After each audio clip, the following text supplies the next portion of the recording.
Hi, want to know how to connect Bluetooth headphones to your Huawei Watch Fit 3?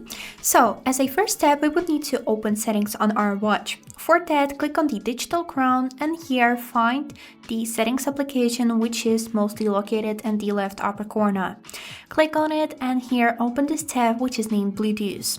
Now, as a next step, we would need to take our headphones. In my case, I got these AirPods Pro 2nd generation, and we would need to turn them into a pairing mode. In this model, we would need to just simply open the case and then find this button on the back of the case and hold it for a few seconds until you'll hear a chime.